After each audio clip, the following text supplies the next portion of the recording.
Bonsoir à toutes et à tous. Bon, merci d'être présents pour la suite du fil rouge IA dans le cadre des formations MLF. Alors, je vais un peu, avant de présenter nos deux invités là, qui nous ont fait le plaisir et l'honneur de venir ce soir et de nous faire une présentation, un peu réinscrire le contexte et la réflexion que nous menons depuis la rencontre avec Philippe Mérieux. Et donc, il s'agit de savoir un peu les bouleversements qu'engendre l'arrivée de l'IA dans nos classes vis-à-vis de notre métier d'enseignant. Alors, il y a eu Philippe Mérieux, effectivement, qui a lancé des pistes pédagogiques et des réflexions. Ensuite, on a eu deux enseignants qui nous ont montré leur pratique en classe, qui nous ont montré des exemples. C'est toujours une question qu'on a. Comment utiliser, qu'est-ce qu'on peut faire avec l'intelligence artificielle, les applications. Et alors ce soir, on continue tout droit dans ce chemin. Et là, finalement, avec nos interlocuteurs, que je vais vous présenter. Alors, je ne sais pas si vous les voyez. Alexandre Lepage, qui est docteur en éducation et chercheur postdoctoral à l'Université de Laval, au Canada. Enfin, merci Alexandre d'être avec nous. Et Mathieu Bartozzi, qui est coordinateur de la formation responsable data pour le réseau OSWI au Maroc pour la mission laïque française. Donc vraiment, je remercie nos deux invités. Et on pensait commencer par une situation assez simple, puisqu'une des questions récurrentes qui se posent à beaucoup d'enseignants, notamment, mais aussi ça concerne les chefs d'établissement d'une certaine manière, c'est va-t-on être remplacé par l'IA? Est-ce que l'IA va nous remplacer ou est-ce qu'elle est capable de faire ce qu'un enseignant fait?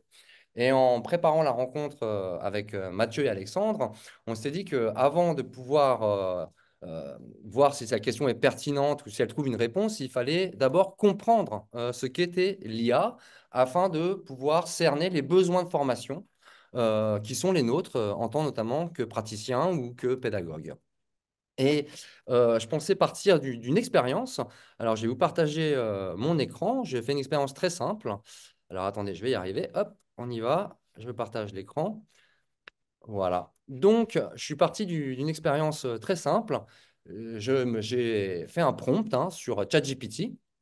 Et en tant qu'enseignant, je lui ai demandé, voilà, je suis professeur de français en sixième, avec une classe de sixième. Et j'ai demandé à ChatGPT de me préparer une séquence pour un début d'année. J'ai bien précisé.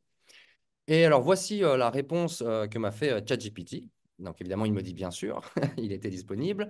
Et tout de suite est apparue une séquence découpée en séances, sans que je lui demande rien, et une répartition par activité et support avec une conclusion.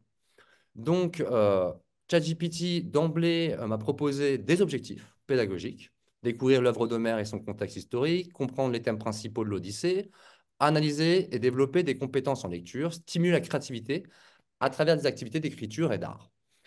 Bon, bah voilà. Alors, imaginons que je sois un jeune enseignant qui débute dans le métier. J'ai a priori une séquence clé en main.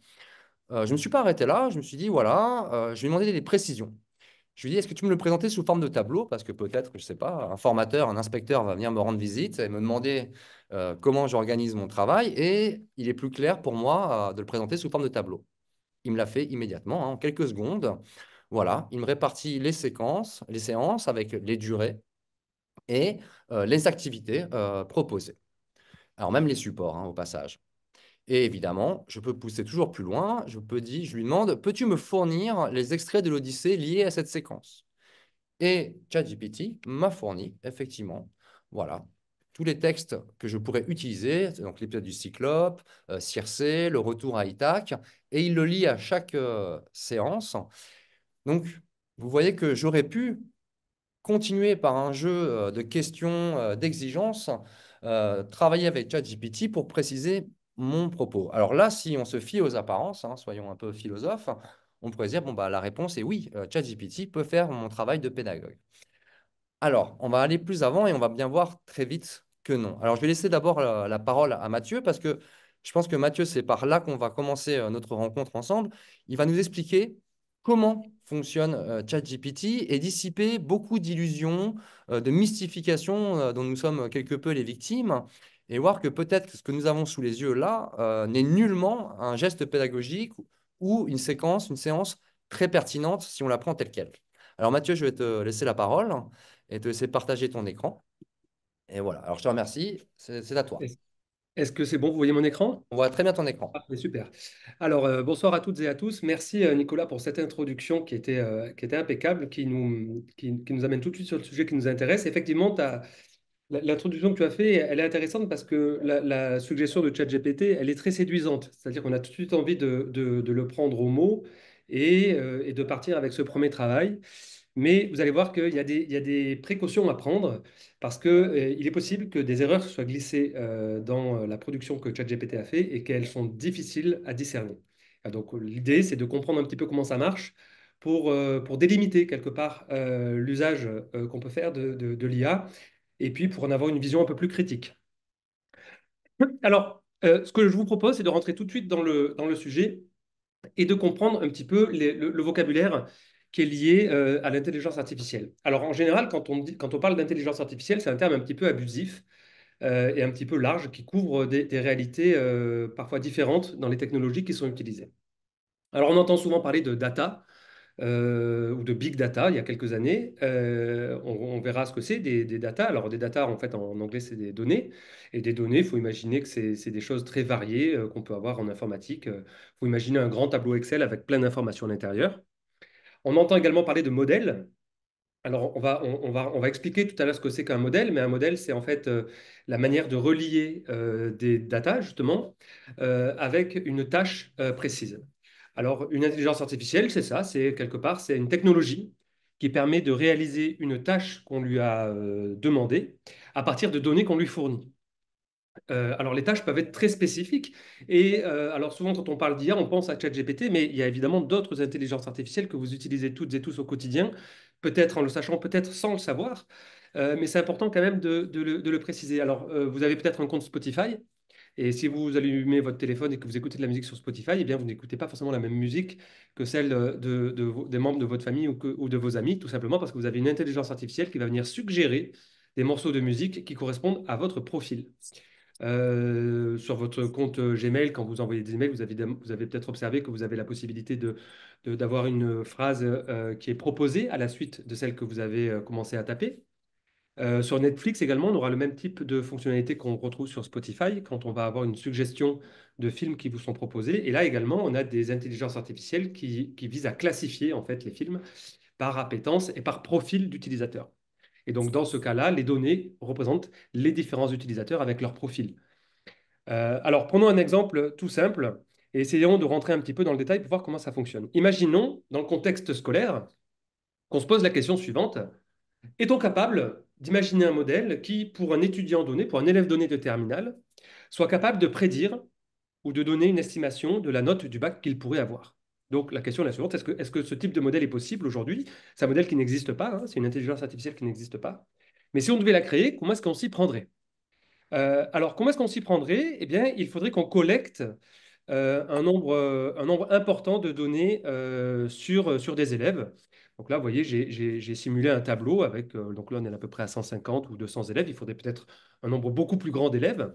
Mais pour ces élèves, il faudrait qu'on collecte le plus de données possible. Donc, dans l'exemple que vous avez devant vous qui tourne là, eh bien, on a des notes dans certaines matières. Mais on pourrait, en imaginant que ce sont des matières qui impactent, excusez-moi, qui impactent le résultat final du bac. Mais peut-être qu'on pourrait imaginer, et notre intuition d'enseignant tendrait à le confirmer, j'imagine, que d'autres paramètres seraient à prendre en compte pour la performance liée au bac. On peut imaginer des paramètres liés à la vie scolaire ou liés au contexte social de l'élève ou de sa famille ou de la durée de la scolarité qu'il a passée dans l'enseignement français. Enfin, on pourrait imaginer tout un tas de paramètres et se dire, mais est-ce qu'on ne pourrait pas les mettre dans une machine qui nous permettrait d'avoir sa note du bac? Alors, dans nos données, il est important que dans les éléments qui vont structurer ces données, il est important qu'on ait, donc je le passe ici, on ait des éléments qui sont, on pourrait imaginer les déterminants, et puis également les notes du bac. C'est-à-dire qu'il nous faut grosso modo une cohorte d'une année précédente, la cohorte la plus large possible. C'est important qu'on connaisse l'objectif dans les données qu'on va demander au modèle de traiter. Et l'objectif, ça va être, vis-à-vis des données donc qu'on a collectées, de trouver un modèle. Alors quand je dis trouver un modèle, c'est trouver la meilleure relation possible qui permet, à partir des données sur les élèves, eh bien, de calculer la note du bac qu'on connaît. Alors nous, ici, sur la note du bac, on la connaît, hein, mais c'est évidemment, on prend d'un grand tableau de données, on essaye de trouver un seul nombre à la sortie. Quand je prenais l'exemple de Spotify tout à l'heure, c'est un petit peu différent parce que quand vous êtes sur votre profil, on ne va pas vous donner un nombre pour identifier un morceau de musique, on va simplement, c'est ce qu'on appelle plutôt un processus de classification, c'est-à-dire qu'on va imaginer que tel morceau de musique correspond à tel type d'utilisateur. Donc, on va chercher un modèle qui fait ce genre de tâches. Et puis, ce modèle, on va l'essayer. On va l'essayer sur les données qu'on a. Et évidemment, comme on connaît les résultats des élèves de la cohorte précédente, on va pouvoir tester l'efficacité de notre modèle. Alors, très souvent, au début, quand on lance ce procédé, on a un modèle qui est assez peu performant. Donc là, vous voyez, je vous ai mis une estimation. Ben, on arrive sur un premier modèle, sur un premier essai, on peut arriver à des taux de 40, 50, 60% de réussite. Si on a choisi la bonne fonctionnalité dès le début, ça peut être un peu plus, mais ça ne va jamais bien loin. Alors, l'idée, c'est comment est-ce qu'on va pouvoir améliorer ce niveau de performance? Eh Alors, bien, pour améliorer ce niveau de performance, on va venir il faut que tu repartages ton modifier. écran, Mathieu. Il faut que tu repartages ton écran. Je crois que on ne Ah, l'affiche plus là. vous êtes toujours sur la slide du début? Non, là, on a ton visage. Donc, peut-être pour ton écran, Ah, tu arrives ok. à le partager. Alors, je vais revenir. Excusez-moi pour ce Pas de petit. souci. Je pense que c'est ton partage d'écran qui s'est. Non, j'étais toujours Ah, voilà, c'est partagé. bon. Ça repartage. Ça y est. Ok. Donc, hop, j'en étais ici. Voilà. Donc, ce que j'expliquais, c'est que voilà, une fois qu'on a identifié le modèle qui va répondre à la tâche qu'on souhaite effectuer, on va venir essayer de régler ce modèle pour augmenter le niveau de précision, de performance. Alors, comment est-ce qu'on fait pour faire ce réglage? Eh bien, dans le modèle que je vous ai représenté ici, j'ai un modèle où j'ai représenté avec, je crois que j'ai compté 4, 5, voilà, 5 roues, 10 roues crantées, donc ce qu'on pourrait appeler 10 paramètres. Eh bien, ces paramètres, on va pouvoir venir les modifier tout simplement en faisant ce qu'on appelle une itération. C'est-à-dire que une fois qu'on a identifié qu'on avait des résultats qui étaient de l'ordre de 50%, on va retourner voir les données et on va demander au modèle de modifier petit à petit ces paramètres de telle sorte à augmenter successivement le taux de réussite. Et à chaque fois, on va évaluer ce taux de réussite. À chaque fois qu'on va faire une modification sur les paramètres du modèle, on va évaluer le taux de réussite. Et de proche en proche, on va faire un certain nombre d'itérations. On va arriver à un taux de réussite qui sera satisfaisant. Alors, vous voyez, là, dans l'image, dans la présentation que je vous donne, on arrive à un taux de réussite de l'ordre de 90%. Parfois, ça va même jusqu'à 95%. Mais c'est important de comprendre qu'on ne va jamais jusqu'à 100%. Pourquoi on ne va pas jusqu'à 100%? Parce que si on arrive à ce score-là, qui est le score parfait, eh bien, en fait, on a un modèle qui est dit surentraîné. C'est-à-dire qu'il n'est entraîné qu'à fonctionner sur les données qu'on lui a données en entrée. Il ne pourra plus traiter des données qui sont diverses. C'est-à-dire que si j'ai entraîné mon modèle sur une cohorte de terminale de l'année 2023, eh bien, il pourra prédire 100% des notes de 2023, mais il ne sera pas efficace pour les notes de 2024 parce que le modèle sera trop performant et trop dépendant des données d'entraînement. Donc, il faut qu'on soit un tout petit peu du seuil de 100%. L'idéal, c'est d'être entre 85 et 95%, mais on n'arrive pas forcément à 100%, ça c'est très important. Autrement dit, une fois que ce modèle fonctionne, eh bien, on va pouvoir le mettre en production, c'est-à-dire prendre un élève qui n'était pas dans les données du set de données de départ, lui donner ses paramètres, lui donner des caractéristiques au modèle, et le modèle va dire, bah, eh bien, je pense que pour cet élève-là, compte tenu de l'entraînement qui m'a été proposé, je prédis une note, par exemple, de 16 sur 20. Alors évidemment, avec ce que je viens de vous expliquer, vous comprenez bien que cette note de 16 sur 20, elle est à prendre avec des pincettes, puisque du coup, c'est une note qui est donc à envisager avec une prédiction de 0,9 près au sens mathématique, au sens probabiliste. Autrement dit, on a 90% de chances d'avoir la bonne note, mais il existe une petite fluctuation qui, ah ben, on peut parfois sortir du cadre que le modèle avait prévu. Donc, ce qu'il faut comprendre, c'est qu'un modèle d'intelligence artificielle, en fait, il n'a un petit peu d'intelligence que le nom. Qu'est-ce que c'est en fait? C'est un modèle mathématique ou informatique qui va pouvoir, sur une base statistique, être capable de reproduire des situations qu'il a déjà vues ou des schémas qu'il a déjà vus et de proposer une valeur avec une certaine probabilité qui n'est pas, donc pas une valeur, enfin, qui est pas une valeur certaine. Donc on n'est pas sur des modèles déterministes au sens mathématique, on est sur des modèles probabilistes. Ça, c'est vraiment une nuance qui est extrêmement importante, qui est vraiment le cœur de mon message, parce que vous verrez que quand on va l'appliquer à ChatGPT, eh bien, ce qu'on va en déduire comme conclusion, c'est particulièrement intéressant. Alors justement, ChatGPT, comment fonctionne-t-il? Quant à ChatGPT, alors je pense à ChatGPT, mais on pourrait imaginer n'importe quel autre type de modèle de langage. Donc là, on est sur d'autres modèles que celui dont je viens de vous parler pour les notes du bac. On est sur un modèle dit de langage, ça s'appelle des LLM, des Large Language Models. Et alors, comment ça fonctionne? On lui tape une petite phrase et il est capable de générer une réponse. Alors, comment est-ce qu'il fait cette réponse? Évidemment, pas quelqu'un derrière qui le fait. Il n'y a pas un programme qui a appris à répondre à toutes les questions possibles que tous les internautes pourraient poser. Il y a donc quelque part un algorithme qui est capable de comprendre votre question et de lui donner une réponse unique qui n'était pas prévue avant. Alors, comment est-ce qu'il fait ça? Donc, vous voyez, quand on lui demande qu'est-ce que le chat va attraper, il est capable de faire deux choses dans cette réponse. D'abord, il est capable de dire une souris. Ça, c'est la première chose. Et puis derrière, vous voyez, il répond une balle ou une friandise, et même un petit smiley. Donc, il se dit, tiens, peut-être qu'il y a une blague qui est dans la question qui est posée. Autrement dit, qu'est-ce qu'il comprend? D'abord, il comprend la question et il comprend le contexte ou l'implicite de la question. Donc, on va voir comment ça, c'est possible et on va voir comment ça fonctionne par rapport à ce qu'on vient de voir à notre élève de terminale. Alors, ChatGPT, quand on lui donne une phrase, ou un large language model, quand on lui donne une phrase, il va toujours faire le même procédé. C'est-à-dire qu'un algorithme n'est pas capable de comprendre des mots. Ça, c'est impossible. Un algorithme, je voulais m'expliquer tout à l'heure, c'est c'est chercher quelque part la meilleure correspondance entre un grand volume de données, qui sont des valeurs mathématiques, et de lui associer un autre volume de données qui sont aussi des valeurs mathématiques. Donc, il va falloir transformer cette phrase en une représentation mathématique. Et cette phase, ça s'appelle la tokenisation. C'est-à-dire que le modèle, il va d'abord lire la phrase que vous lui soumettez et il va la couper en petits morceaux. Donc là, le découpage, il est fait de la manière suivante. Les couleurs correspondent au découpage que le modèle le plus récent de GPT fait. Et donc, vous voyez, il le découpe en 1, 2, 3, 4, 5 petits morceaux.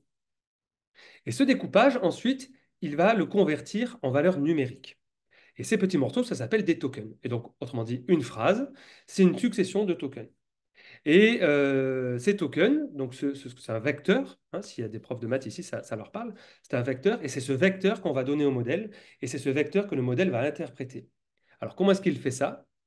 Eh bien, avant de traduire le vecteur qu'on lui a donné, avant de traduire les nombres successifs qu'on lui a donnés, eh bien, il va chercher des relations entre ces tokens. C'est-à-dire que le modèle, il a été entraîné à quoi? Le modèle, quand on lui a donné des données, c'était des données sous forme de texte, qui ont été donc tokenisées. Et ce que le modèle a cherché, c'est qu'il a cherché des relations ou des patterns entre toutes les valeurs numériques qu'il a pu ingurgiter. Et c'est ce même procédé qu'on va appliquer à la petite phrase qu'on lui a donnée quand on lui donne le chat attrape une. Il va chercher des relations entre les différents tokens de cette phrase pour voir s'il y a des relations qu'il a déjà vues quelque part ou en tout cas s'il a vu des relations qui étaient proches. Et donc, les modèles qui font ça, ce sont ce qu'on appelle des réseaux de neurones. Mais ça fonctionne de la même manière que ce que je vous ai donné tout à l'heure. Donc, il va chercher à comprendre le contexte en prenant les tokens de façon individuelle et en prenant en compte les autres tokens qui sont autour de lui. C'est comme ça qu'il va pouvoir comprendre le contexte de la phrase qui est donnée. Cette technologie, ce qu'on appelle un transformer, c'est apparu dans les années 2010 et c'est les technologies qui ont propulsé l'intelligence artificielle au niveau où on le connaît aujourd'hui, puisque l'IA, c'est une technologie qui a commencé en fait dans les années 50, mais on était capable de prédire que des valeurs précises pour des tâches très précises. Vraiment, les transformers qui sont arrivés en 2010 ont été vraiment la technologie qui a permis de comprendre le contexte d'une phrase. Et une fois que donc, le modèle a compris le modèle, pardon, a compris le contexte de la phrase, eh bien, il va être capable de répondre vis-à-vis de cette phrase-là, mathématisée, quelle est la suite de nombres la plus probable qui lui correspond. Autrement dit, parmi toutes les données qui m'ont été données, est-ce que je vois des relations sur lesquelles je pourrais m'appuyer pour indiquer une réponse qui serait la plus proche? Et donc, une fois qu'on a cette valeur numérique qui a été identifiée, eh bien, on va la détokeniser, c'est-à-dire qu'on va la retraduire dans le langage naturel. Et évidemment, la réponse, dans notre cas, ce sera la souris. Alors, ce qu'il faut donc comprendre, c'est que la réponse qui est donnée, c'est la réponse la plus probable. Ce n'est pas la réponse exacte. Et cette nuance, elle est extrêmement importante, notamment quand vous allez utiliser ChatGPT ou une IA sur des cas un petit peu limites. On verra qu'il est possible, et ce sera l'objet de la deuxième partie de la présentation, qu'il est possible d'avoir des réponses qui peuvent être parfois fausses ou parfois biaisées avec des erreurs d'interprétation. Et que, en fait, ce qu'il faut comprendre, c'est que le modèle ne comprend pas, n'a pas de compréhension profonde de la phrase ou du contexte que vous lui donnez, puisqu'il mathématise à chaque fois toutes les interactions que vous pouvez avoir avec lui. Donc, ce que je vous propose tout de suite, c'est de vous montrer un exemple. Alors, est-ce que vous pouvez me confirmer que vous voyez bien le deuxième écran maintenant? Oui, c'est bon, Oui, voilà. c'est bon. Super, merci. Alors, dans ce deuxième exemple, dans ce deuxième écran, pardon, j'ai tapé ici une phrase, donc on pourrait continuer à taper la phrase, voilà, comme ça vous comprenez la partie sur laquelle vous pouvez travailler. Le lien de ce site web, il est dans la présentation que je partagerai tout à l'heure, et puis de toute façon, vous l'aurez, je pense, après coup. Et donc, on voit que quand on tape une phrase ici, vous voyez, il y a la tokenisation qui se fait en dessous. On voit le découpage qui est fait par couleur. Chaque couleur correspond à un token. Et on peut même aller ici cliquer sur Token IDs, on va voir les valeurs numériques qui vont apparaître. Donc ça, c'est vraiment intéressant parce que quand on voit ça, on comprend que la phrase, elle est mathématisée et qu'on n'a pas de compréhension au sens sémantique et linguistique de la phrase. Le modèle, c'est un modèle qui utilise des nombres et qui est à vocation mathématique. Il n'y a pas de compréhension au sens humain du terme d'une phrase pour un modèle d'intelligence artificielle. Donc, vous voyez, tout à l'heure, je le disais, mais je crois que la notion d'intelligence, elle est quand même à relativiser un petit peu. Et c'est parfois un mot, c'est un mot qui est, à mon sens, un peu trop important et qui fait un peu trop référence à notre capacité à nous, êtres humains, vis-à-vis de ce qu'il est en fait capable de faire. Donc ça, c'est la première partie. Et il y a un autre site web que je vais vous montrer qui me semble également intéressant, qui est dans le même esprit. C'est celui-ci. Donc là, c'est un petit peu la même chose. J'ai tapé la même phrase ici, donc je vais l'envoyer. On va avoir une réponse qui sera normalement... hop, voilà. Alors, donne-moi un exemple de cours. Normalement, il devrait... Voilà, c'est pas la peine. Il a fait sa réponse. Parfait. Donc, il m'a fait un exemple de réponse. C'est parfait. Mais ce qui est intéressant, c'est que quand donc on retrouve la tokenisation ici, hein, par couleur. Mais quand je clique sur un mot, en fait, on va voir les autres tokens qui ont été proposés par le modèle et on voit la probabilité qui a été retenue avec ici, on voit la probabilité la plus importante. Donc là, on voit que bon était à 100%, donc il l'a choisi, il n'y avait pas vraiment de doute. Mais si je clique sur l'heure, eh bien, on voit qu'en fait, là, il a fait un choix. Vous voyez, parce que le mot le plus probable, c'était les, avec 61,45%. Mais par contre, c'est l'heure qui a été choisie. Alors, comment ça se fait qu'il a fait ça? Qu'il n'a pas choisi le plus probable? Eh bien, parce qu'en fait, ici, il y a un paramètre qui est la température, ici, qui a été réglé à 25%. Alors, qu'est-ce que c'est que la température? La température d'un modèle, c'est sa capacité à prendre en compte le contexte et à innover. Si je mets la température à 0, à 1% au minimum et que je continue, normalement, on devrait avoir une réponse, si jamais j'ai pas trop de latence, voilà, une réponse qu'avec du vert, c'est-à-dire qu'on n'a pris que les réponses les plus probables. Vous voyez, j'ai 100% de choix à chaque fois. Mais si j'augmente ma température, alors là, je vais l'augmenter de façon assez significative, je vais monter jusqu'à 50%, vous allez voir ce qui va se passer. Alors, si je régénère la phrase, voilà. Hop. Alors, là, normalement, il met un texte, mais vous voyez, si on le lit attentivement, donc là, alors, évidemment, je n'avais pas de phrase, donc il a inventé une réponse, mais il met le mot France, qui peut être écrit sous la forme latine et française, provient du terme germanique francon, ce qui signifie homme libre. Tout de suite, il a pris plus de liberté. Et si je monte à 100%, alors là, vous voyez que il va se passer complètement autre chose. C'est que normalement, dans ce cas-là, on a une réponse qui ne veut pas dire grand-chose. Euh, voilà, regardez la première phrase. Avec dispositifs linguistiques innovants, il peut être très déroutant d'emblée, mais tellement inspirant une fois pris sur le tard pour un pape comme moi. C'est-à-dire qu'on a un texte qui ne veut plus rien dire, parce qu'en fait, il va prendre que les mots les moins probables. Donc là, 2%, 1%, ici 0,20%. Et donc, on a un texte qui ne veut plus rien dire. Autrement dit, plus on baisse la probabilité du mot qu'on va choisir, plus on a un texte qui est vide de sens, plus on réduit cette probabilité, plus on réduit la température, plus on a un texte qui est censé. Et en fait, évidemment, les modèles d'intelligence d'IA que vous utilisez ont une température qui n'est pas réglée à 0%. Sinon, vous auriez une réponse qui ne serait pas assez riche. Et donc, en fait, du coup, ce réglage sur lequel on n'a pas la main, hein, quand on utilise ChatGPT, eh bien, fait que de temps en temps, il est possible d'avoir des petites erreurs qui se glissent dans le contenu qui est proposé. Donc, je crois que ce qu'il faut retenir, c'est que, il y a deux biais possibles, à mon avis. Il y a deux enjeux possibles à comprendre quand on a une réponse qui est proposée par ChatGPT. Évidemment, si on part sur la réponse la plus probable, eh bien, ce qu'on va observer dans le texte qui sera proposé, c'est une forme d'uniformité de la réponse, une standardisation des réponses. Et donc, il y a quand même un risque qui est une forme de moyennisation de la pensée. Et dans le cadre de l'enseignement, ça me semble extrêmement important d'être alerte sur cette question-là, parce qu'il sera difficile de demander à un modèle d'être créatif ou de faire preuve de critique. C'est-à-dire qu'en choisissant la réponse la plus probable systématiquement, on aura peut-être parfois des réponses dont on peut avoir le sentiment qu'elles sont un peu molles ou un peu moyennes. Et ce qui fait que parfois dans les copies, d'ailleurs, on arrive à le déterminer quand on a des élèves qui sont amenés à l'utiliser, parce qu'on sent une forme de tonalité qui est un peu trop neutre pour être celle d'un être humain. Ça, c'est le premier élément intéressant. Mais il y a également un deuxième intéressant, c'est que si vous avez des données à la base qui sont biaisées, eh bien, le jeu de la température va peut-être renforcer la réponse qui va aller s'appuyer sur des biais, et on pourrait avoir un renforcement des biais qu'on trouverait dans les données. Alors, donc les modèles GPT sont des modèles qui ont été entraînés sur probablement des données américaines, ou en tout cas américaines et européennes. Donc, on va retrouver parfois des biais de genre, des biais sociaux qui sont parfois très marqués. Faites-en l'expérience avec ChatGPT. Il y a des prompts assez remarquables. Vous tapez, vous pouvez poser la question de quelle est la couleur préférée des garçons et des filles, et vous allez voir qu'il va vous répondre bleu et rose. C'est assez frappant. Et pour ceux qui suivent un petit peu l'actualité récente sur ces questions-là, il y a un modèle chinois qui est apparu il y a quelques jours, qui a fait un peu trembler la bourse mondiale parce il a été publié en tout cas avec des coûts vraiment moindres que ce que GPT avait pu demander. Et on voit qu'en fait, sur ce modèle-là, on a d'autres biais qui apparaissent, et qu'on a des biais politiques.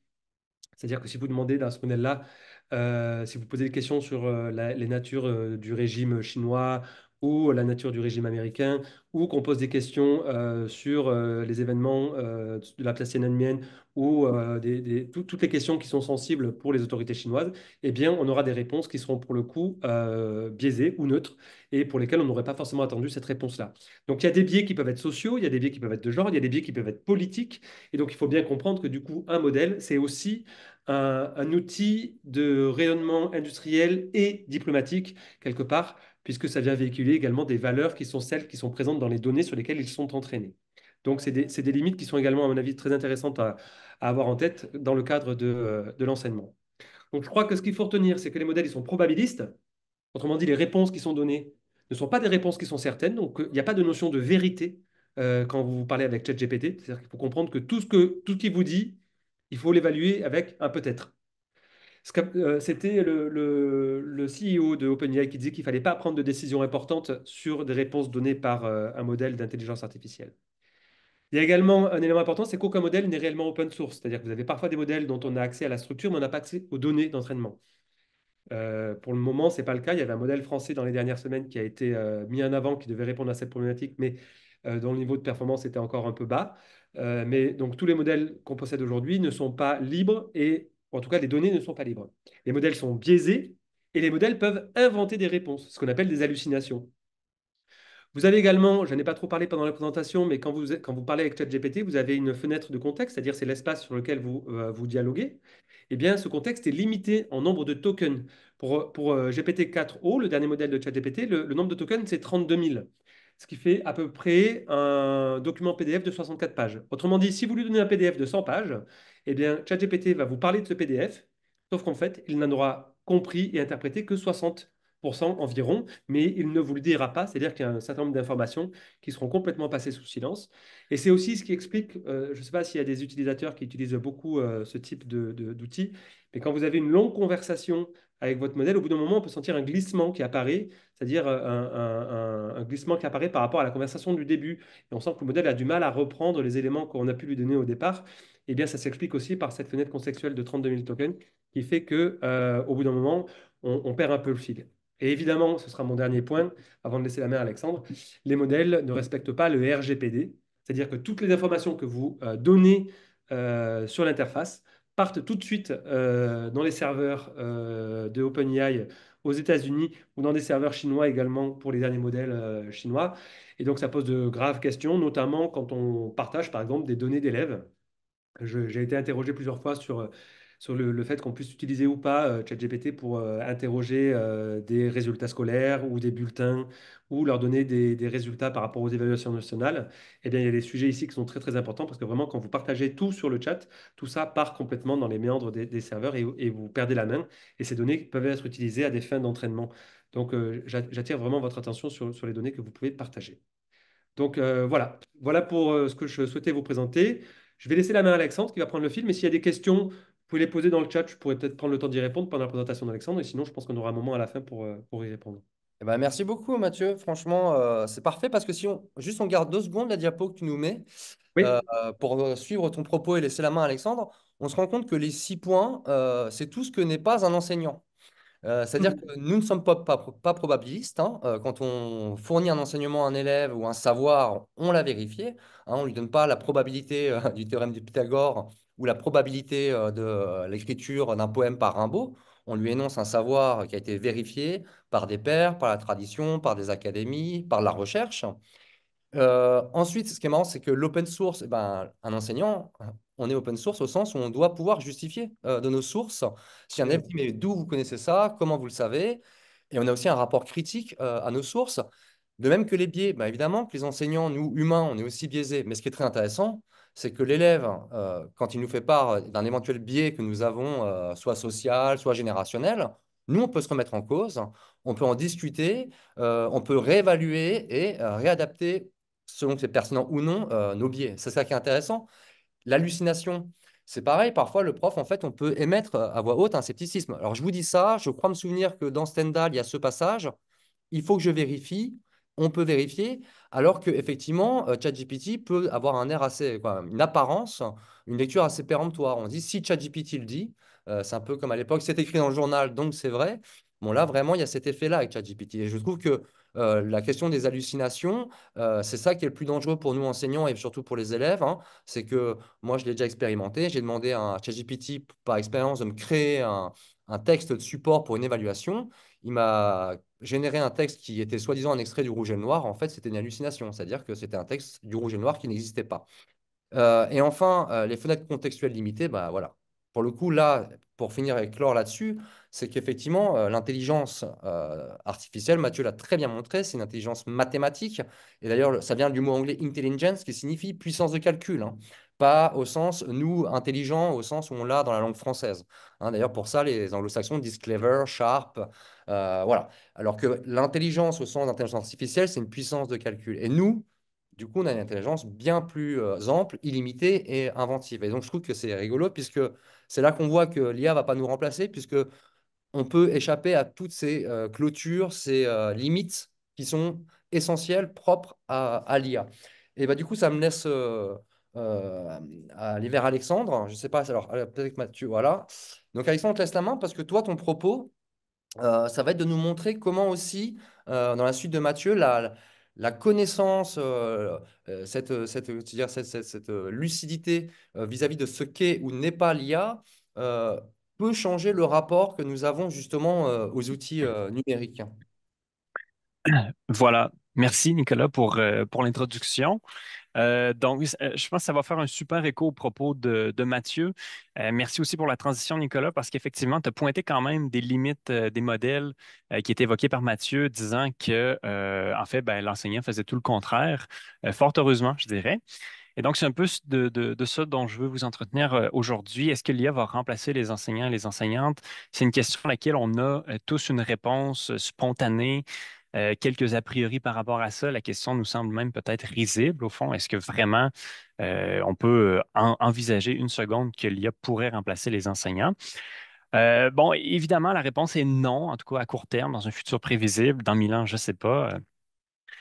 Par contre, on a voulu faire un travail à l'Université Concordia avec des collègues. On est en train de le faire pour aller voir au niveau empirique, est-ce qu'il y a quand même des éléments sur lesquels le travail enseignant est davantage menacé que d'autres éléments. Donc, j'ai introduit le propos, mais déjà, bon, de quoi est-ce que je vais vous parler? Je vais vous parler des compétences enseignantes. On va revenir aux fondamentaux. Que fait l'enseignant? Que font les enseignants et enseignantes concrètement? Ensuite, je vais vous parler de la perception des enseignants, enseignantes par rapport à l'intelligence artificielle. Est-ce qu'eux se sentent menacés? Est-ce qu'ils pensent que l'intelligence artificielle peut faire leur travail? Quelle est leur perception? Puis je vais vous rapporter des résultats de recherche là, que j'ai fait dans le cadre de ma thèse doctorale. Puis finalement, assez brièvement à la fin, l'IA avec les élèves. Quelle posture est-ce qu'on peut adopter pour introduire nos élèves à l'intelligence artificielle?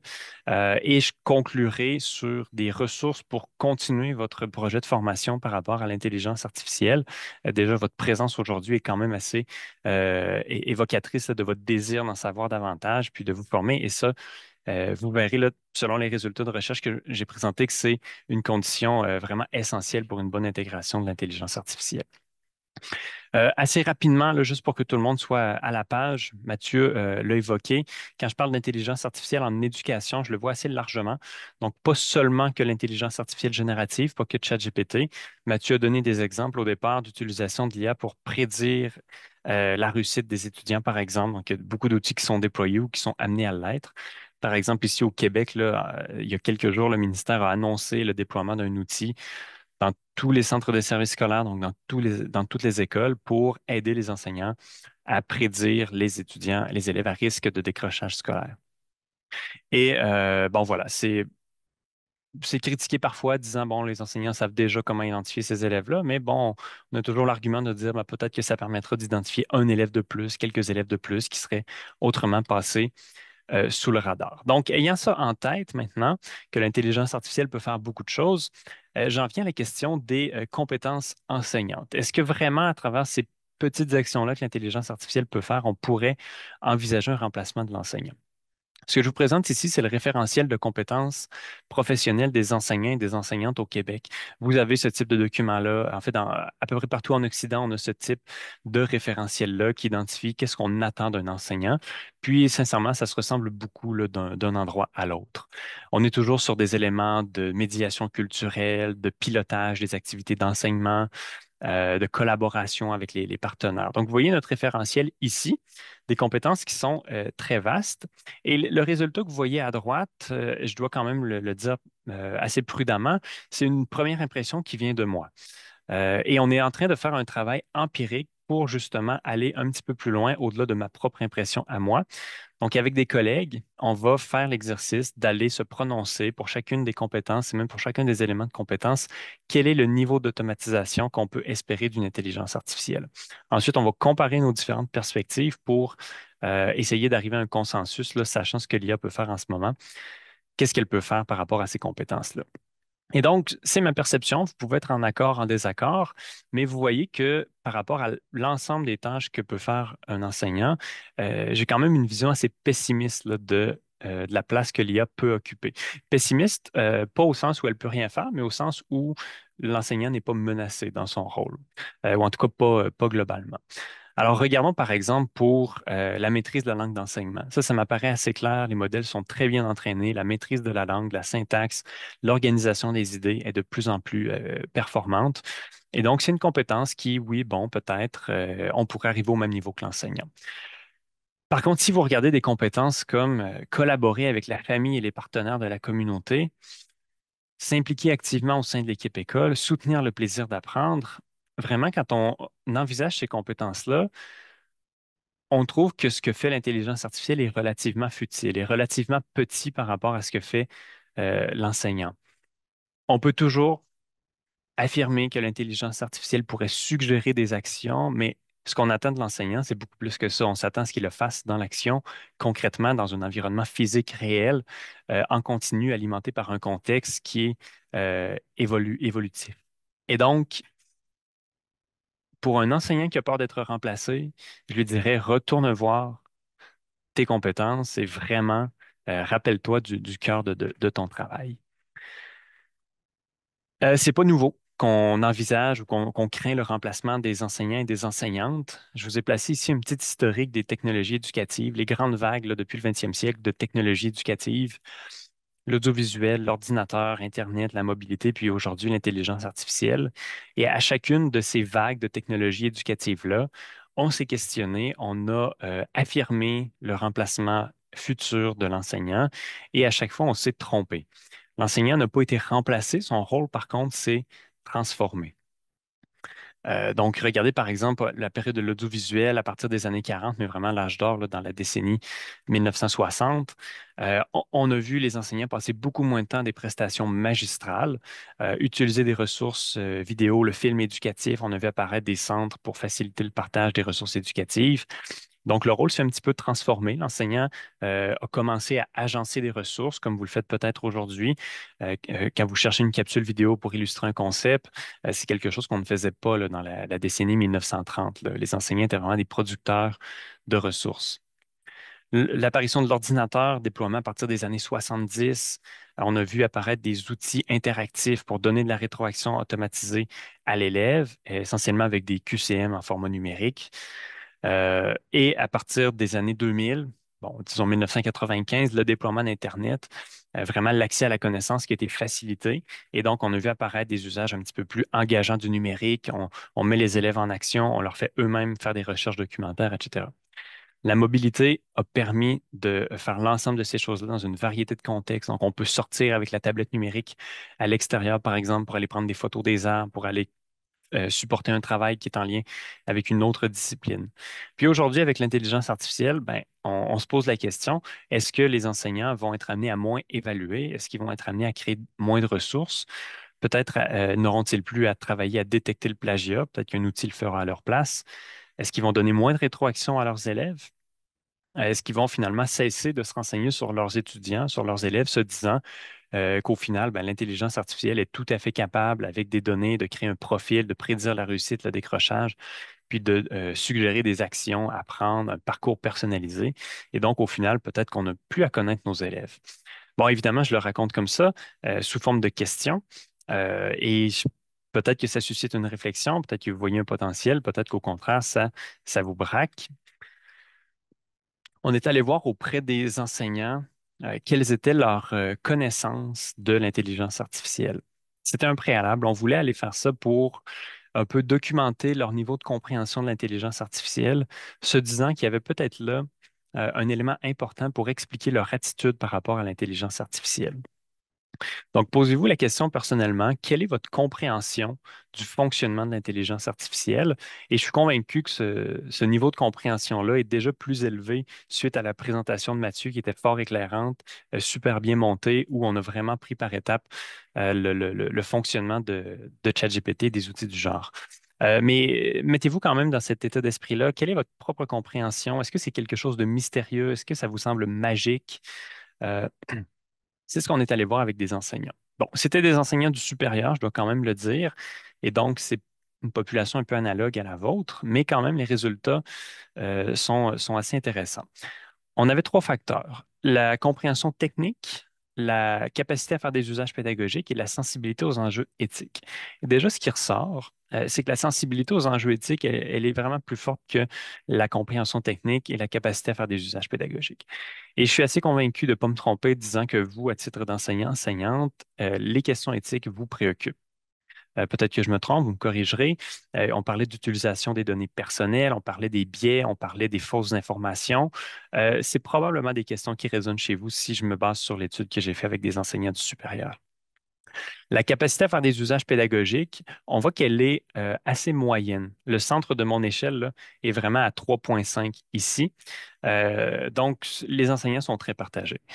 Plusieurs enseignants vont se dire assez peu confiants. On a des innovateurs qui ont déjà expérimenté des choses, mais on a aussi des enseignants qui n'ont pas nécessairement confiance en leur capacité à faire des usages pédagogiques. Puis finalement, sur la compréhension technique, c'est le facteur le plus faible, avec assez peu de variabilité entre les groupes qu'on avait mesurés. Quand même un écart, les enseignants STEAM, sciences, technologies, ingénierie, mathématiques, sont légèrement en avance dans ce facteur-là, mais ça reste relativement faible. Bon, là, on peut se demander, est-ce que c'est grave qu'un enseignant ne comprenne pas comment fonctionne l'intelligence artificielle au niveau technique? J'y viens dans un instant. On est allé vérifier le lien entre la littératie technique et la perception des différents usages de l'intelligence artificielle. Commençons par le portrait des variables d'adoption. Que pensent les enseignants des différents usages de l'intelligence artificielle? Alors, ce que vous voyez ici, ce sont 5 types d'usages, donc correction, évaluation automatisée, prédiction de la réussite, rétroaction automatisée, détection du plagiat, puis création de matériel. Pardon. Et donc, pour chacun de ces types d'usages-là, on est allé mesurer 5 variables. L'attitude, est-ce qu'on a une attitude favorable, défavorable? La performance perçue, est-ce que ça peut bien faire le travail? La facilité d'utilisation, est-ce que ça a l'air facile à utiliser? L'anxiété, puis finalement, l'intention d'utilisation. Si on vous donnait cet outil-là, est-ce que vous l'utiliseriez? Et il y a quand même beaucoup de variabilité entre les différents types d'usages. Je vais y aller rondement là, pour bien respecter le temps, en attirant votre attention sur les deux usages qui étaient les plus populaires chez les enseignants, la détection du plagiat puis la création de matériel didactique. Alors, au niveau de l'attitude, on voit que ce sont des usages pour lesquels les enseignants sont très favorables. À l'inverse, la correction automatisée, la prédiction de la réussite, on est vraiment plus partagé ici avec une attitude un peu plus défavorable. Idem pour la performance. On pense que la détection du plagiat, l'IA peut faire un très bon travail, la création de matériel didactique également, alors que pour la prédiction de la réussite, on est moins convaincu. Je passe tout de suite à l'anxiété. On voit que l'anxiété, elle est la plus élevée. Les appréhensions sont les plus élevées pour la correction automatisée, alors que pour la création de matériel, c'est beaucoup plus faible. Puis tout ça se traduit aussi dans l'intention d'utilisation. Les deux outils, les deux types d'usages, en fait, que les enseignants sont les plus à même de déployer, c'est la détection du plagiat puis la création de matériel. Et l'évaluation automatisée, c'est le moins populaire. Probablement, on peut faire l'hypothèse que c'est en raison des nombreux enjeux éthiques. L'évaluation, c'est très sensible. Ça a des conséquences importantes sur le parcours des élèves. Donc, est-ce qu'on veut vraiment confier ces tâches-là à une intelligence artificielle? Euh, on a fait un lien avec la littératie de l'intelligence artificielle, la compréhension technique notamment. Je vous partage un résultat clé. Plus les enseignants avaient un niveau de littératie élevé de l'intelligence artificielle, c'est-à-dire plus ils comprenaient le fonctionnement de l'intelligence artificielle, plus basse était la performance perçue. C'est un résultat qui nous a beaucoup surpris, au final, qui est assez sensé. C'est-à-dire que ça correspond un peu à la déconstruction de la pensée magique. Plus on comprend comment ça fonctionne au niveau technique. Vous avez vu avec Mathieu la tokenisation dans le ChatGPT, la prédiction, c'est un modèle probabiliste, ça génère des réponses qui sont probables. Plus on comprend cette logique-là, moins on a tendance à penser que c'est magique et plus on a tendance à avoir des perceptions, une perception réaliste de ce que ça peut faire. Et donc, il y a fort à parier que si vous continuez à vous former à l'intelligence artificielle, vous allez développer des idées réalistes de ce que ça peut faire. Vous allez avoir une vision plus juste de ce que ça peut faire. Vous allez peut-être moins craindre d'être remplacé. Et donc, en ce sens-là, vraiment de comprendre comment l'IA fonctionne, c'est pas du temps qui est perdu. Puis vraiment, tout le monde y gagnerait, je pense. Quel peut être le rôle de l'enseignant dans ce contexte-là? Bon, évidemment, je viens d'en parler, se former à l'IA et à ses usages pédagogiques, discuter d'intelligence artificielle, d'ouvrir la discussion avec les élèves en lien avec sa discipline, mais aussi en lien avec les différents enjeux éthiques. L'enseignant devrait garder la main mise sur les objectifs et les finalités. Avant même de penser impliquer l'intelligence artificielle, il faut vraiment garder la main mise sur les finalités, la vision, ce qu'on poursuit, ce qu'on veut développer chez les élèves. Puis après, ponctuellement, on peut trouver des endroits où l'IA pourrait nous aider. Connaître la législation et la réglementation en vigueur, on a évoqué en conclusion de la présentation de Mathieu que ChatGPT ne respectait pas, en fait, certains usages ne respectent pas le RGPD en Europe et donc il faut vraiment y être sensible parce que l'outil, vous l'avez entre les mains, donc c'est vous qui allez l'utiliser ou non, là. Décider d'utiliser ou non, on y vient. Puis finalement, décider de permettre ou non l'utilisation d'un outil d'IA par les élèves. Et donc ça devrait rester la prérogative de l'enseignant. Évidemment, les conditions d'utilisation. Quelques modèles ici de collaboration entre l'intelligence artificielle et l'enseignant. Ici, un modèle de Selic et ses collaborateurs. Donc, c'est une espèce de boucle où vraiment l'enseignant peut recourir à l'intelligence artificielle, mais on doit vraiment, dans une logique itérative, réviser le travail qui est fait, puis ben voilà. Donc, on est vraiment dans cette logique-là qu'on ne devrait pas déléguer entièrement une intelligence artificielle. Vous connaissez le triangle didactique, je l'ai peut-être déjà présenté à certains d'entre vous. Donc, de garder en tête que l'enseignement, c'est vraiment une situation sociale avec des apprenants, un enseignant, puis on implique des savoirs dans ça. Donc, de garder en tête l'aspect relationnel qui est vraiment fondamental pour l'apprentissage. On peut intégrer de l'intelligence artificielle, il faut juste s'assurer que ça ne perturbe pas d'une manière indésirable là, les relations enseignants-étudiants, puis qu'on ne perd pas la qualité de ces échanges-là. Dernier point avant de suggérer des ressources de formation. Si vous voulez faire de l'intelligence artificielle avec vos élèves, ben, je vous encourage à réfléchir au type de tâches que vous voulez leur proposer. Ici, c'est le modèle de Margarida Romero sur les différents types d'usage du numérique qui a été appliqué à l'intelligence artificielle. Est-ce que vous voulez que vos élèves soient simplement en consommation passive de contenu généré par l'intelligence artificielle, sachant les risques que ça peut représenter, l'exposition à de la fausse information, à de l'information qui contient des biais? Bon, peut-être par moment, on peut contrôler ça, puis on peut avoir des choses utiles, mais vraiment, ce qui est intéressant, c'est de tomber en création de contenu soutenu par l'intelligence artificielle, en co-création de contenu. Bref, on veut développer des élèves qui sont capables d'agir dans un environnement où il y a de l'intelligence artificielle, mais d'agir de façon critique, de faire preuve eux-mêmes de créativité, d'agentivité également dans cet environnement-là, et non des simples consommateurs d'outils d'intelligence artificielle qui ne comprennent pas comment ça fonctionne et les répercussions que ça peut avoir. Je termine en vous proposant des ressources pour vous initier à l'intelligence artificielle. D'abord, le MOOC Elements of AI, qui est super bien fait. Donc, il ne s'adresse pas qu'à des enseignants, mais si vous voulez, étape par étape, vraiment vous familiariser avec cette idée-là de fonctionnement par probabilité, des différents types d'usages, c'est très bien fait. Un autre MOOC de l'Université de Montréal qui va un petit peu plus loin. Là, on va tomber dans des aspects mathématiques plus avancés si vraiment ça vous intéresse. Technique d'IA, des fondements aux applications. Et puis un dernier, qui est le principal que je vous suggère, là, qui est financé par le ministère de l'Éducation nationale en France, le MOOC Intelligence artificielle avec intelligence. Donc, il y a vraiment des éléments qui s'adressent spécifiquement aux enseignants. À l'intérieur de ce MOOC-là, il est très bien fait avec des activités interactives. Donc, c'est vraiment cette ressource-là, je vous la suggère là, si le sujet vous intéresse. Puis, on en vient aussi aux usages avec les élèves. Donc, vous développez, vous, votre compréhension de l'IA, mais aussi votre capacité à faire des usages pédagogiques avec les élèves.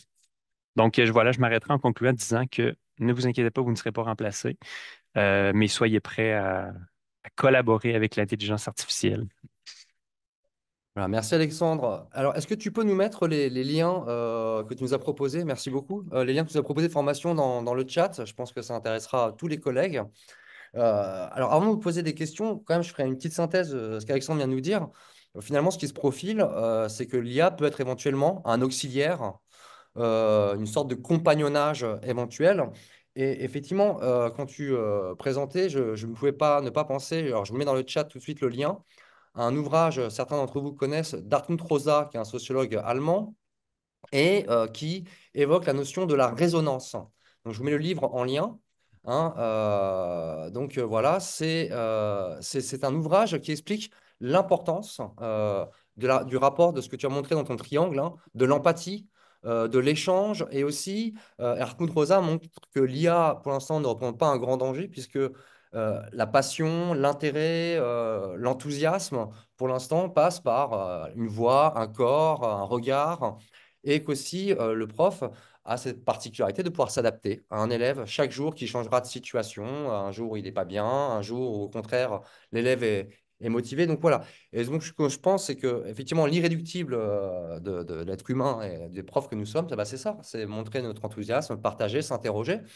Et pour finir et reboucler aussi sur ce que disaient Alexandre et Mathieu, je pense que dans un premier temps, cette vague de l'IA qui nous submerge, en tout cas qui est une poussée très forte, bah, je pense qu'en parler avec les élèves et la lier à notre matière, c'est-à-dire hein, en philosophie, en sciences économiques, même je pense dans le premier degré, qu'est-ce que c'est un robot, qu'est-ce que c'est l'intelligence, est-ce que un intelligence artificielle est une personne?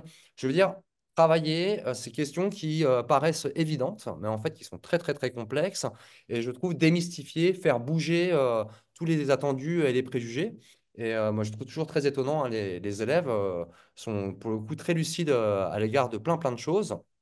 Et tout ça pour dire quoi? Que la formation va aussi consister à comprendre ce que l'IA peut et ne peut pas dans ma matière, à quel moment je peux l'utiliser ou non dans le cours, dans quelle finalité, mais également comment je l'introduis en tant que professeur de ma discipline dans ma réflexion. C'est-à-dire que voilà, bah, je me répète, mais est-ce que par exemple en sciences économiques, je ne fais pas un chapitre précis sur l'économie sous l'angle de l'IA ou avec les plateformes numériques? Est-ce qu'en philosophie, dans mon cours sur la technique, je ne développe pas la question de qu'est-ce que l'IA. Et je pense qu'aussi se former à l'IA, ça va consister aussi bah, à faire ce que nous faisons ce soir, hein, comprendre les choses, suivre l'actualité qui va très très vite, hein, parce que là, c'est vrai que Mathieu nous a montré là dans le chat, hein, pour ceux qui veulent voir, Mathieu a montré l'exemple de DeepSeek, hein, qui est donc l'intelligence artificielle chinoise, qui a des limites et des biais. Et ça, je pense aussi sortir d'une naïveté qu'on a de moins en moins, mais d'idée d'une neutralité des outils technologiques. En fait, non, il y a des biais dans la création, dans les usages et dans les données. Et ben justement, ça me permet de faire un dernier point. Alors, n'hésitez pas à poser des questions hein, dans le chat si vous voulez. On a eu beaucoup, beaucoup, beaucoup d'informations là avec nos deux intervenants. Mais juste un petit point, peut-être, Mathieu, pour rejoindre la question des données. Hein, parce que à la fin, tu as bien montré qu'il y avait, et Alexandre l'a rappelé, qu'il y avait des problématiques par rapport à la RGPD. Mais on comprend bien quand même dans ce que tu nous as expliqué que les données, c'est un trésor de guerre, quoi, si je puis dire. C'est-à-dire que c'est du pétrole, c'est-à-dire que plus nous utilisons, enseignons l'intelligence artificielle, et plus nous fournissons euh, des moyens d'enrichir, de développer les modèles. Oui, oui, c'est exactement ça qui se passe, hein. C'est-à-dire qu'à chaque fois que vous interagissez, il y a certains modèles, vous savez, vous pouvez liker votre réponse, là, vous pouvez dire si c'était une bonne réponse, une mauvaise réponse. Donc ça, en fait, c'est une technologie qui s'appelle du reinforcement learning, c'est-à-dire qu'en fait, on va venir confirmer le choix du modèle qu'il a fait pour lui dire, oui, tu as pris la bonne décision, et donc du coup, il va venir modifier ses paramètres en conséquence. C'est comme s'il y avait un entraînement qui était fait en continu pendant l'utilisation.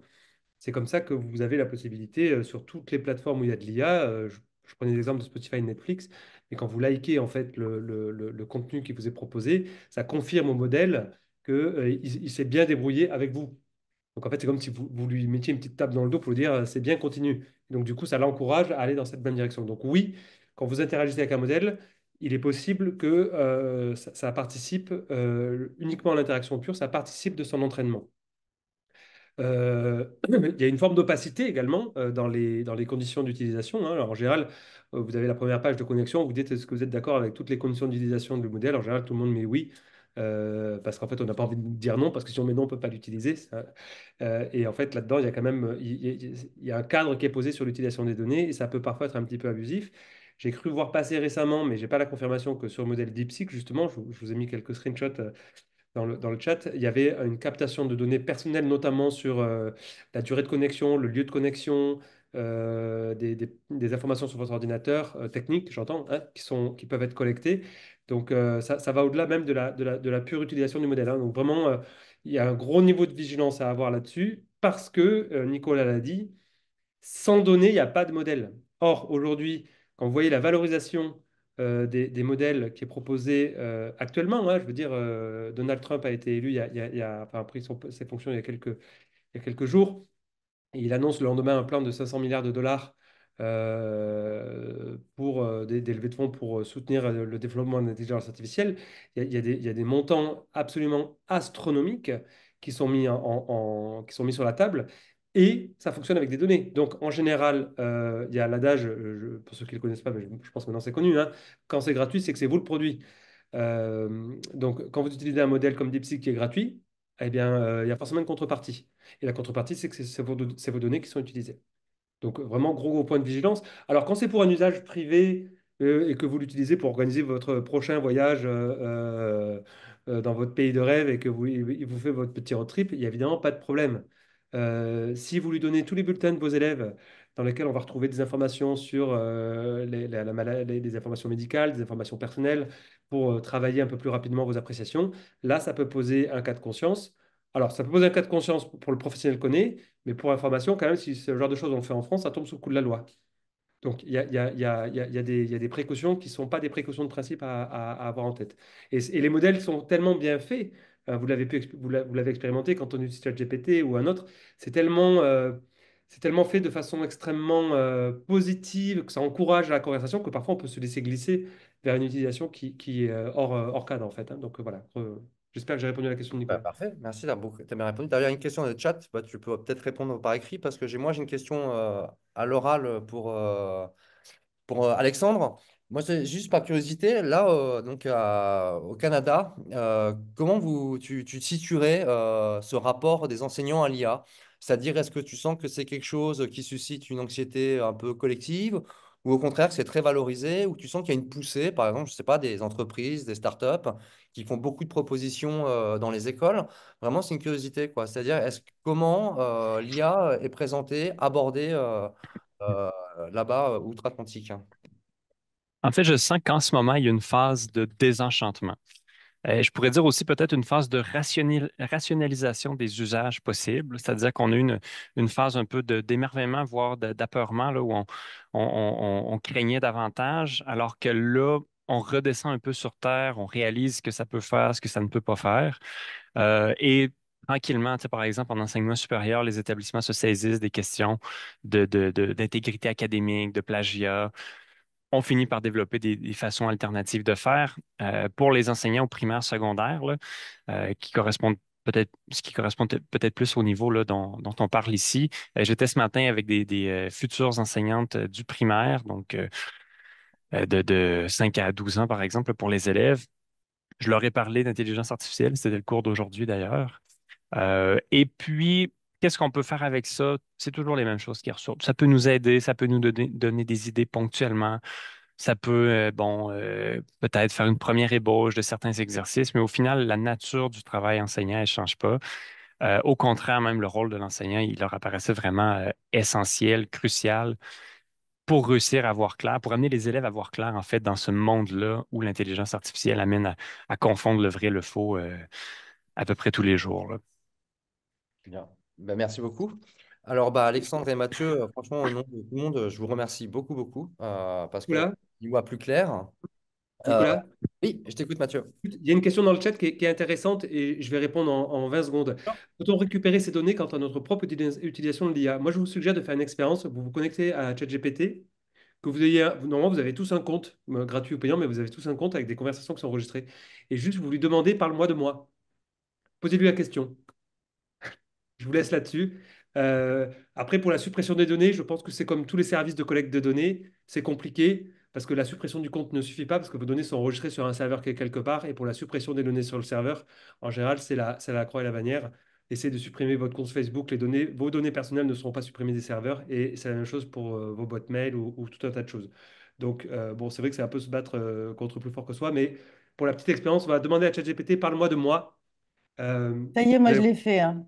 c'est effarant. On va tous faire ça. Ça vaut les 50 euros d'utilisation chez le psy, hein. C'est un peu plus. Ok. Ouais, Voilà. on va faire ça. Bah, merci beaucoup. Alors, bah, vraiment, alors, donc, il y a des liens dans le chat. Sous peu, là aussi, on essaiera, je vais voir ça avec Véronique Bouteille du siège responsable de la formation professionnelle, faire une page aussi pour donner accès aux ressources qu'on a eues au fil de nos rencontres. Alors, je vous donne à tous rendez-vous aussi pour la prochaine rencontre du fil rouge IA avec Florent Latrive. Ça sera le 24 mars. Sur la question de l'information à l'âge, donc c'est la semaine de la presse et des médias, donc la question de comment s'informer à l'ère de l'IA, comment former nos élèves, et nous, enseignants, quelles sont les approches que nous devons avoir de l'IA, de l'information à l'époque des deepfakes. Voilà, alors c'est Florent Ratrive, hein, je le présente juste, c'est un journaliste de Radio France et qui est responsable justement de l'approche numérique des médias et de l'information à Radio France, donc c'est un privilège qu'on a aussi, comme aujourd'hui Mathieu et Alexandre. Donc, je vous remercie vraiment. Et ben, je vous dis à tous à très bientôt.